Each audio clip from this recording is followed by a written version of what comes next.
Salut tout le monde, moi c'est Gabriel et voici ma camarade Louise. Aujourd'hui, on est là pour vous aider à réviser votre BIA, c'est-à-dire le brevet d'initiation aéronautique. Et plus précisément, on va parler de l'histoire et de la culture de l'aéronautique. Salut à tous. Comme l'a dit Gabriel, on va plonger ensemble dans l'univers de l'aéronautique en discutant à deux. On a préparé pas mal de choses et on va partager avec vous ce qu'on a découvert. Après l'euphorie des premiers pas sur la Lune, l'humanité s'est tournée vers un nouveau défi, celui de vivre et travailler dans l'espace sur de longues périodes. Et c'est ainsi que, des années 1970 à aujourd'hui, l'aventure a pris la forme de stations spatiales, de véritables laboratoires en orbite où la science, l'ingénierie et la coopération internationale se rejoignent.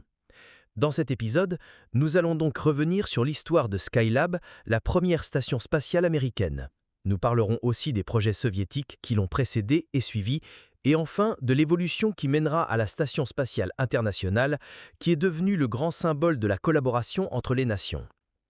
C'est un voyage pour comprendre comment l'espace est devenu, peu à peu, moins un terrain de compétition et bien plus un lieu de rencontre pour l'humanité entière. Alors, aujourd'hui, on va se pencher sur un moment clé de la conquête spatiale. Salyut 1, la toute première station spatiale.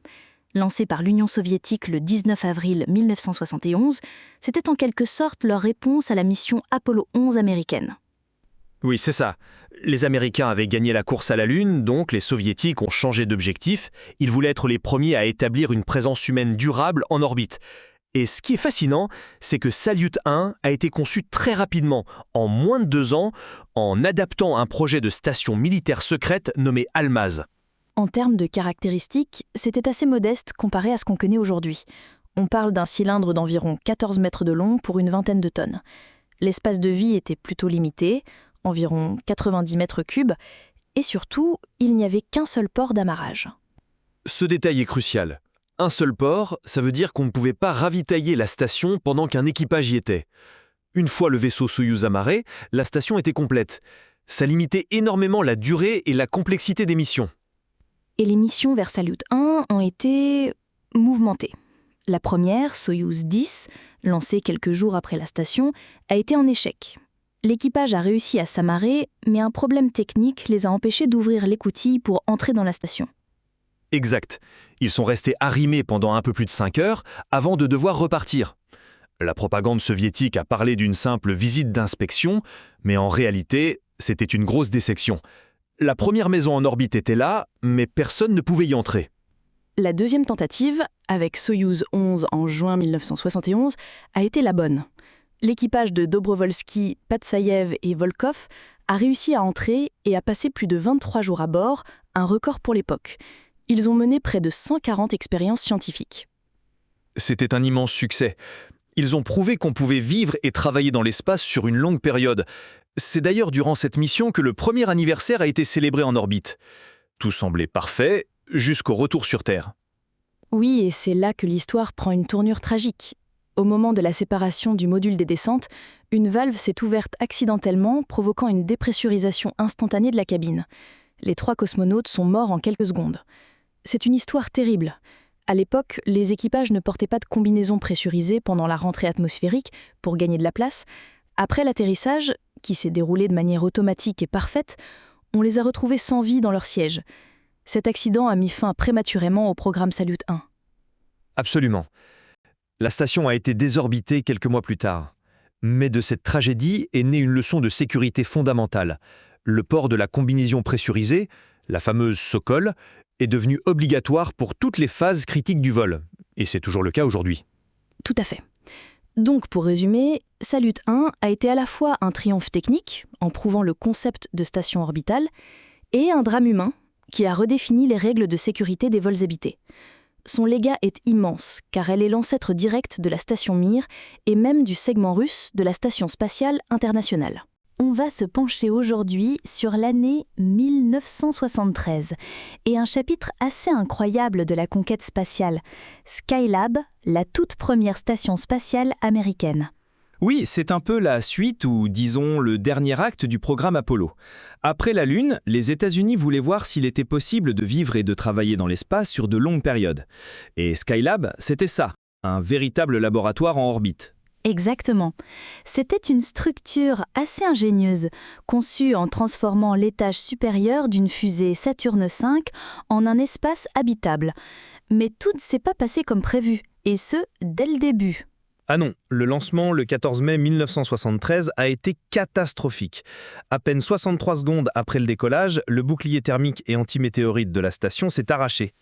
Et en s'arrachant, il a emporté avec lui l'un des 2 grands panneaux solaires de la station et a bloqué le déploiement du second. Donc, une fois en orbite, Skylab se retrouvait avec 2 problèmes majeurs. Oui, un problème de température et un problème d'énergie. Sans son bouclier, la station était exposée en plein soleil, les températures à l'intérieur grimpaient en flèche, et avec un seul panneau solaire coincé, elle ne produisait quasiment plus d'électricité. La station était en train de mourir, en quelque sorte. La NASA a donc dû retarder de 10 jours le lancement du premier équipage, le temps de mettre en point un plan de sauvetage en urgence.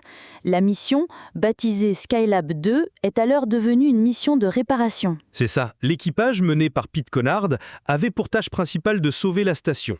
Une fois arrivés, ils ont d'abord déployé une sorte de parasol de fortune à travers un sas pour faire baisser la température à l'intérieur.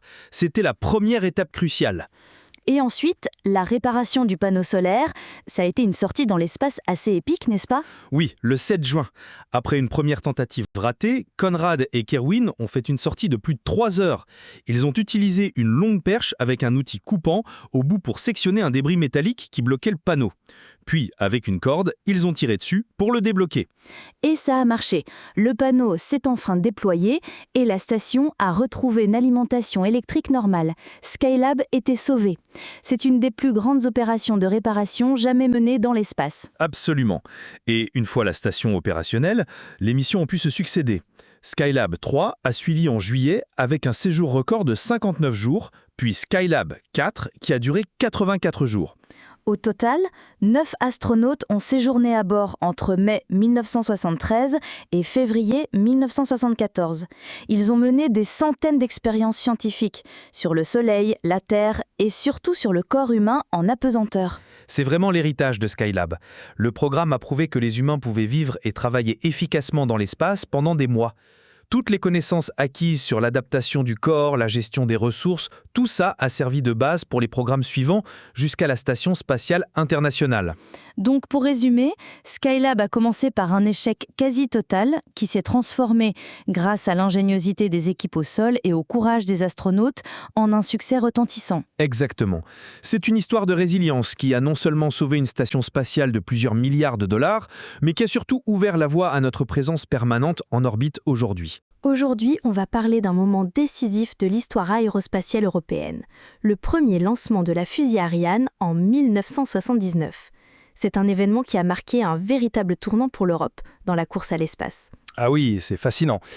Avant cette date, l'Europe dépendait entièrement des Américains et des Soviétiques pour envoyer quoi que ce soit en orbite, n'est-ce pas? Exactement. Dans les années 60 et 70, seuls les États-Unis et l'Union soviétique avaient cette capacité. L'Europe voulait son autonomie, sa propre porte d'entrée vers l'espace. C'est de ce désir qu'est né le programme Ariane, officiellement lancé en 1973, après l'échec d'un projet précédent appelé Europa. D'accord, donc Ariane 1 était la concrétisation de cette ambition. C'était quoi, techniquement, comme fusée? C'était un lanceur à 3 étages, utilisant des combustibles liquides. Les 2 premiers étages fonctionnaient avec un mélange de diméthylhydrazine asymétrique et de tétroxyde d'azote. Et le 3e, plus performant, avec de l'oxygène et de l'hydrogène liquide. C'était un projet collaboratif, mené par la France, mais impliquant plusieurs pays européens. Et le lancement inaugural, ça s'est bien passé du premier coup? Eh bien, pas tout à fait. La première tentative, le 15 décembre 1979, a été annulée à la dernière minute. Un capteur a envoyé une mauvaise information à l'ordinateur de bord, qui a coupé les moteurs. Imagine la tension. Oui, ça a dû être une énorme déception. Mais ils ont réussi à reprogrammer le lancement rapidement? Oui, heureusement. Le 24 décembre 1979, à Kourou, en Guyane française, Ariane 1 a décollé avec succès. C'était un peu comme un cadeau de Noël pour toute l'Europe spatiale. La fusée a mis en orbite une petite capsule technologique juste pour vérifier que tout fonctionnait comme prévu. Et l'impact de ce succès a été immédiat, j'imagine. Absolument. Stratégiquement, l'Europe avait enfin son accès indépendant à l'espace et sur le plan économique, ça a ouvert la voie à Arianespace, qui est devenu un leader mondial du lancement de satellites commerciaux. Au début des années 2000, elle détenait la moitié du marché mondial. C'est impressionnant. Et aujourd'hui, cet héritage se poursuit avec les nouvelles fusées Ariane comme Ariane 6 ? Tout à fait. Les informations récentes montrent qu'Ariane 6 vient de réussir plusieurs vols, mettant en orbite des satellites météorologiques de nouvelle génération. C'est la continuation directe de cette quête d'autonomie et de performance qui a commencé ce fameux 24 décembre 1979. Donc, pour résumer, le premier vol d'Ariane 1 n'était pas juste un succès technique. Non, c'était bien plus que ça. C'était une déclaration d'indépendance technologique et stratégique pour l'Europe. Ce lancement a prouvé que la collaboration européenne pouvait aboutir à de grandes réussites et a posé les fondations d'une industrie spatiale européenne compétitive dont on voit encore les fruits aujourd'hui. Un véritable tournant dans l'histoire de la conquête spatiale. Merci pour cet éclairage. On va se pencher aujourd'hui sur un moment clé de l'exploration spatiale, le tout premier vol de la navette spatiale Columbia, le 12 avril 1981. Ah oui, le début d'une nouvelle ère pour la NASA et les voyages spatiaux. Ce n'était pas juste un lancement de plus, c'était la promesse d'un accès à l'espace plus simple et surtout réutilisable. Exactement. Le programme des navettes spatiales, ou Space Transportation System, STS, a été conçu dans cet esprit. Réduire les coûts, en créant un véhicule qui pourrait aller dans l'espace et revenir, un peu comme un avion. Columbia était la première navette de ce genre à être opérationnelle. Mais sa mise en service n'a pas été si simple, n'est-ce pas? D'après nos recherches, il y a eu pas mal de défis avant le lancement. En effet, sa construction a commencé en 1975, mais son lancement, initialement prévu pour la fin de 1979, a été repoussé à 1981. Il y a eu des problèmes, notamment avec son système de protection thermique, ces fameuses tuiles noires et blanches, et aussi avec les moteurs principaux. Et malgré ces retards, le lancement a finalement eu lieu le 12 avril 1981, une date qui n'a pas été choisie au hasard, je crois. Absolument pas. C'était le 20e anniversaire, jour pour jour, du vol historique de Youri Gagarin, le premier homme dans l'espace. Un symbole fort. La mission, nommée STS-1, a donc décollé du Kennedy Space Center avec à son bord 2 astronautes, le commandant John Young et le pilote Robert Crippen. Et quel était l'objectif principal de cette première mission? Il ne s'agissait pas encore de déployer des satellites, si? Non, pas encore. L'objectif premier de STS-1 était vraiment de prouver que le concept fonctionnait. Il fallait démontrer les capacités de la navette en tant que vaisseau réutilisable. La mission consistait à faire 36 orbites autour de la Terre, tester tous les systèmes en conditions réelles et surtout réussir la rentrée atmosphérique et l'atterrissage. Un atterrissage qui était lui-même une innovation, puisqu'elle se posait comme un planeur. Oui, et c'est ce qu'elle a fait avec succès le 14 avril sur la base d'Edwards en Californie. C'était la preuve que ce design révolutionnaire était viable. On a beaucoup parlé des tuiles de protection thermique. Elles étaient cruciales pour protéger la navette de la chaleur intense de la rentrée. On a d'ailleurs observé que certaines manquaient après le décollage, ce qui a causé une certaine inquiétude. Mais finalement, ça n'a pas compromis la mission. Heureusement non. Les inspections après le vol ont montré que les dégâts étaient mineurs. Ce succès a vraiment ouvert la voie à une exploitation, disons, plus économique de l'espace. C'était la promesse du programme. Et cette promesse a permis de lancer des projets majeurs par la suite? Tout à fait. Le succès de Columbia a préparé le terrain pour les décennies suivantes. Le déploiement de satellites, de sondes interplanétaires comme Galileo ou Hubble, et bien sûr la construction de la Station spatiale internationale. Columbia elle-même a volé 28 fois avant son accident tragique en 2003. C'est vrai, une fin tragique qui ne doit pas faire oublier ce qu'elle représentait. En résumé, le lancement de Columbia en 1981 était bien plus qu'un simple vol. C'était la validation d'une nouvelle philosophie pour l'accès à l'espace, celle du réutilisable, qui a dominé l'exploration spatiale pendant 30 ans. Un véritable tournant technologique qui a redéfini les possibilités de l'aventure spatiale humaine. Alors aujourd'hui, on va se pencher sur un moment vraiment marquant de l'aéronautique et de la conquête spatiale, qui concerne plus particulièrement la France. On va retourner en 1982 pour parler du premier vol spatial de Jean-Loup Chrétien. Oui, une date clé. Jean-Loup Chrétien est devenu le premier Français, mais aussi le premier Européen de l'Ouest et le premier non-américain de l'Ouest à aller dans l'espace. C'est un événement qui a vraiment changé la donne pour l'Europe. Tout à fait. Et ce qui est fascinant, c'est le contexte. On est en pleine guerre froide, le monde est divisé en 2 blocs, et pourtant cette mission est une collaboration entre la France et l'Union soviétique. C'est vrai que ça peut paraître surprenant. En fait, l'URSS avait un programme nommé Intercosmos qui permettait à des cosmonautes de pays alliés de participer à leur mission La France a reçu une proposition en 1979 et a accepté. Et c'est là que Jean-Loup Chrétien entre en scène. Il faut dire qu'il avait un parcours assez impressionnant. Diplômé de l'école de l'air, pilote de chasse, pilote d'essai, il était déjà une figure de l'aéronautique avant d'être affecté au Centre national d'études spatiales, le CNES. Exactement. Il a été sélectionné parmi les finalistes et a commencé son entraînement en Union soviétique au centre d'entraînement des cosmonautes Youri Gagarin. Une préparation intense pour une mission historique. Et cette mission, c'est Soyouz T6, lancée le 24 juin 1982. Chrétien a décollé avec 2 cosmonautes soviétiques, Vladimir Djanibekov et Alexandre Ivanchenkov, en direction de la station spatiale Salyut 7. Et une fois à bord, ils n'ont pas chômé. Pendant près de 7 jours, ils ont mené un programme d'expériences scientifiques franco-soviétiques. Il y avait notamment des expériences d'échographie pour surveiller le système cardiovasculaire en apesanteur. Donc c'était bien plus qu'un simple voyage symbolique. Il y avait un véritable objectif scientifique derrière, qui était de mieux comprendre les effets des vols spatiaux sur le corps humain. Oui, et au-delà de la science, la portée politique était énorme. Cette mission a montré que la coopération pacifique dans l'espace était possible, même entre des nations au système politique très différents. C'était un message d'espoir à l'époque. Quel a été l'impact à plus long terme de ce vol pour l'Europe ? L'impact a été considérable. Ça a vraiment donné un coup de fouet au programme spatiaux européen. Ce succès a encouragé les investissements dans la recherche et a contribué à renforcer des initiatives comme l'Agence spatiale européenne, ou ESA, et le programme de lanceurs Ariane. Ça a donc positionné l'Europe comme un acteur majeur de l'industrie spatiale mondiale. Et pour Jean-Loup Chrétien, personnellement, ça a été le début d'une carrière encore plus riche ? Absolument. Il a continué à contribuer à l'exploration spatiale. Il a même volé à bord de la navette spatiale de la NASA en 1997.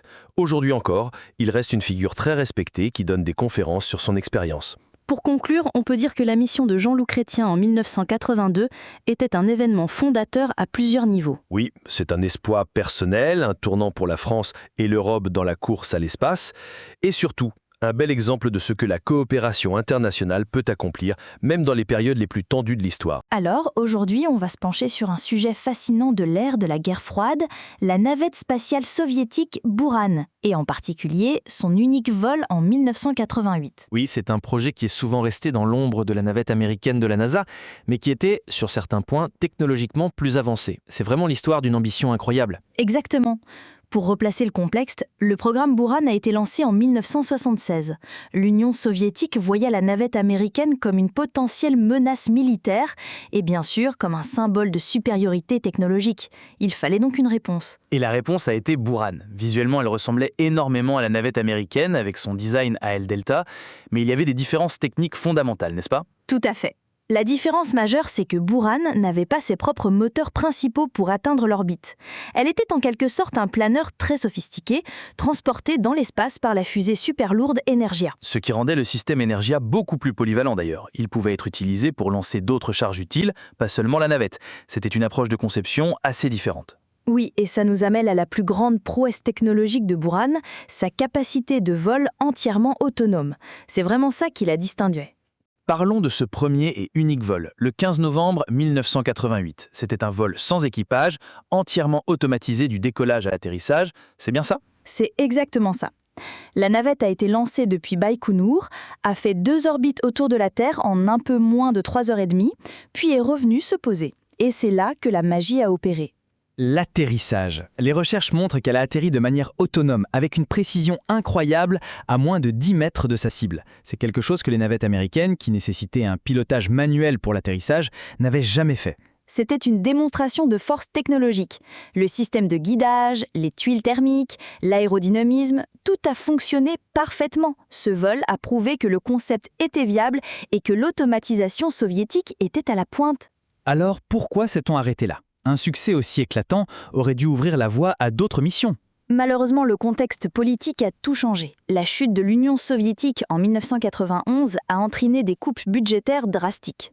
Le programme a été officiellement annulé en 1993. Et la fin de l'histoire est assez triste pour la navette elle-même. L'unique exemplaire qui avait volé a été détruit en 2002 lors de l'effondrement du hangar où il était stocké à Baïkonour. Oui, une fin bien triste. Mais le légat de Buran demeure. Les avancées en matière d'automatisation et de conception de véhicules réutilisables ont influencé la recherche aérospatiale par la suite. En conclusion, Buran est un exemple parfait d'un projet technologiquement brillant, un véritable exploit d'ingénierie, mais qui a été victime des bouleversements géopolitiques de son temps. Il reste un symbole de l'ambition soviétique dans la course à l'espace. Alors, aujourd'hui, on va se pencher sur une figure emblématique de l'aéronautique française, Claudie Aigneret, et plus précisément sur une année clé pour elle, l'année 1996. Oui, une année vraiment charnière.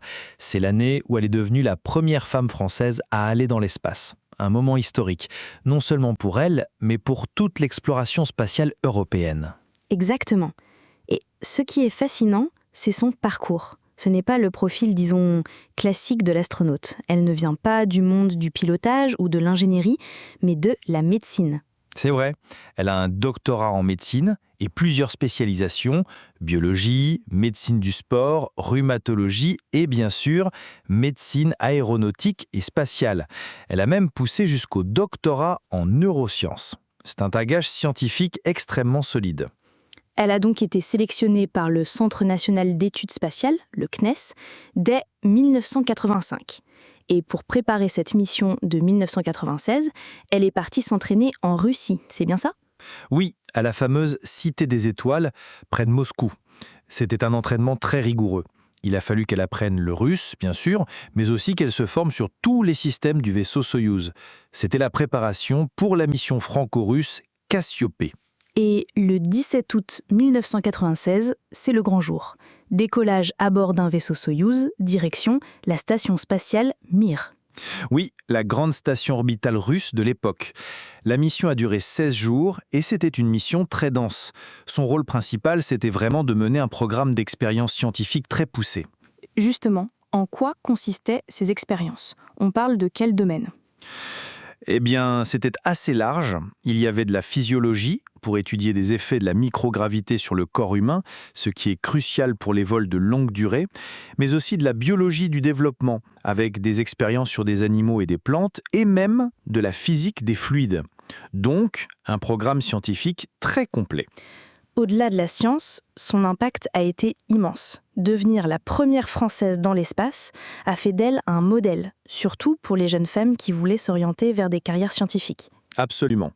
Elle est devenue une ambassadrice pour la science et l'exploration spatiale.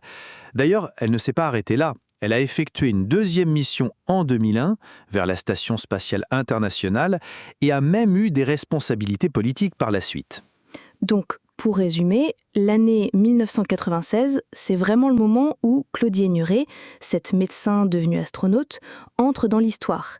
Elle réalise une mission scientifique de premier plan et devient un modèle pour toute une génération. C'est exactement ça.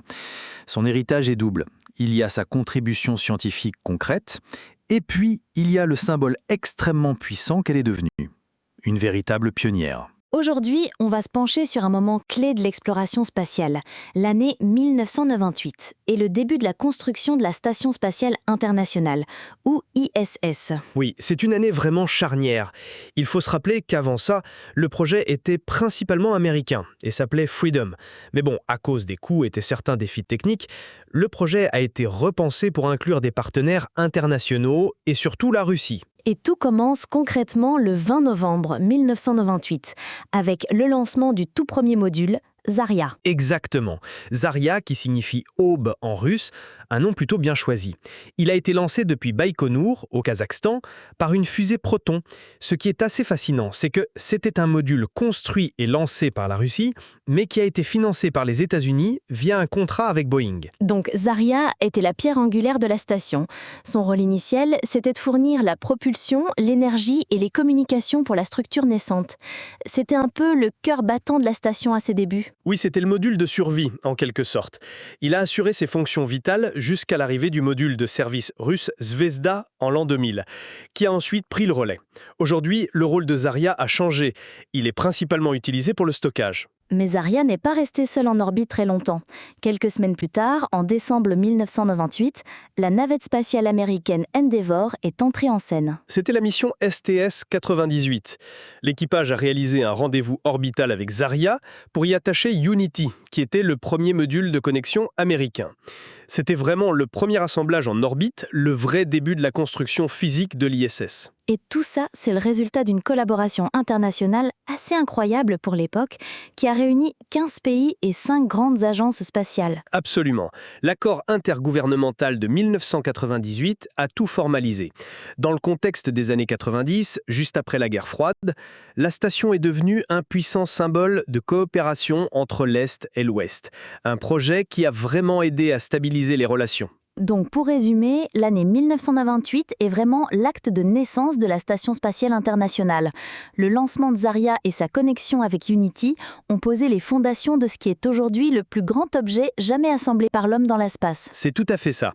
C'est le début d'une aventure humaine et technologique qui dure maintenant depuis plus de 25 ans et qui reste un exemple marquant de ce que la collaboration internationale peut accomplir quand elle est tournée vers la science et l'exploration. Ok, aujourd'hui, on se penche sur un moment vraiment historique de l'exploration spatiale, le premier vol habité de la Chine en 2003, avec l'astronaute Yang Liwei. Oui, c'est un événement qui a vraiment changé la donne.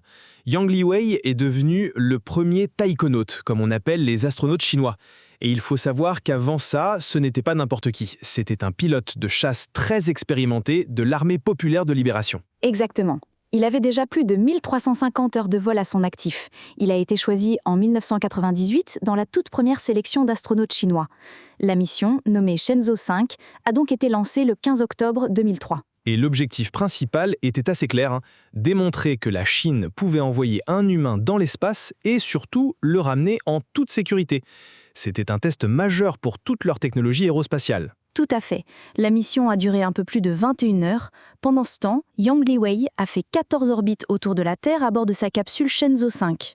Le lancement s'est fait avec une fusée Longue Marche 2F depuis le désert de Gobi. Et le retour s'est bien passé. Avec un atterrissage réussi dans les plaines de la Mongolie intérieure, Yang Liwei est sorti de la capsule en bonne santé, ce qui a validé le succès total de la mission. L'impact de cette réussite a été immense, n'est-ce pas? La Chine est entrée d'un coup dans un club très sélect. Oui, absolument. Elle est devenue la 3e nation au monde, après la Russie et les États-Unis, à réaliser un vol spatial habité de manière indépendante. Ça a été une source de fierté nationale énorme et ça a vraiment donné un coup d'accélérateur à leur programme spatial. D'ailleurs, au-delà de l'aspect purement technique, il y a des détails assez fascinants sur son expérience personnelle.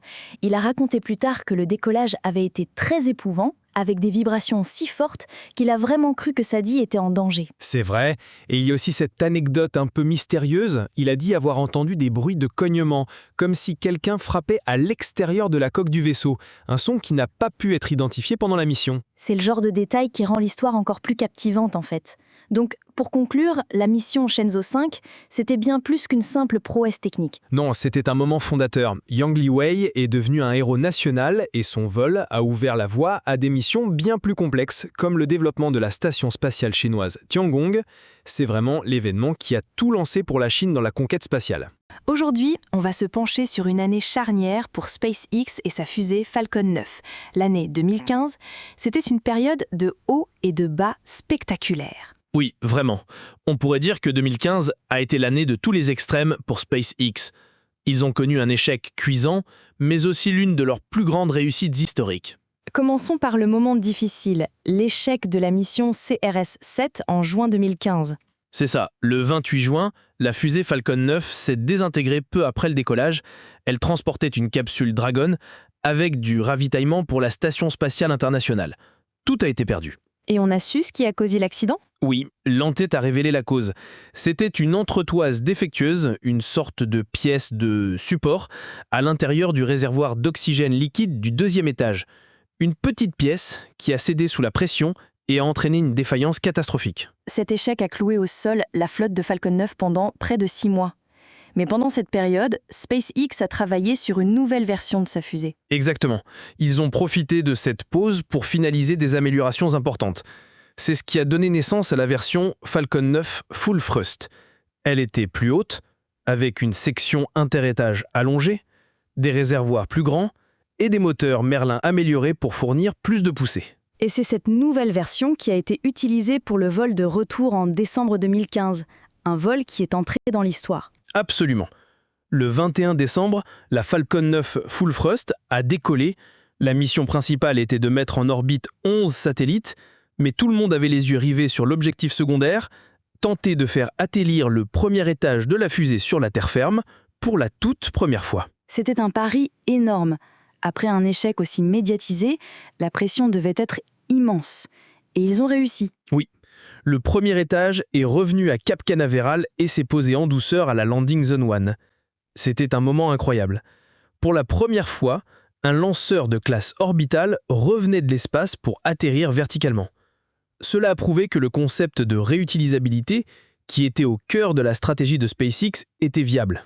Et au-delà de cet exploit technique, l'année 2015 a aussi été importante pour la reconnaissance de SpaceX, n'est-ce pas ? Oui, tout à fait. C'est aussi en 2015 que la Falcon 9 a reçu une certification importante de la NASA. Ça lui a permis de concourir pour des missions scientifiques à risque moyen, ce qui a vraiment renforcé sa position sur le marché et prouvé que malgré l'échec, la fusée était considérée comme fiable. Donc, en résumé, l'année 2015 a été un tournant. D'un côté, un échec qui a mis en lumière les risques, et de l'autre, une réussite qui a ouvert la voie à une révolution dans l'industrie aérospatiale. C'est exactement ça. Cette année-là, SpaceX a non seulement montré sa capacité à se remettre d'un échec, mais a aussi prouvé que la réduction drastique des coûts de lancement grâce à la réutilisation n'était plus de la science-fiction. C'est l'année qui a vraiment lancé l'ère des fusées réutilisables. De Skylab, modeste mais ambitieuse, aux immenses modules de la Station spatiale internationale, l'humanité a franchi un pas décisif dans sa capacité à vivre hors de la Terre.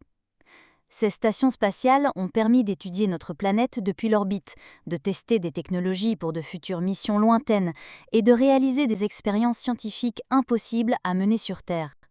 Mais, et c'est un point essentiel, elles ont surtout prouvé que l'espace pouvait être un lieu de coopération pacifique, où les frontières s'effacent pour laisser place à un objectif commun.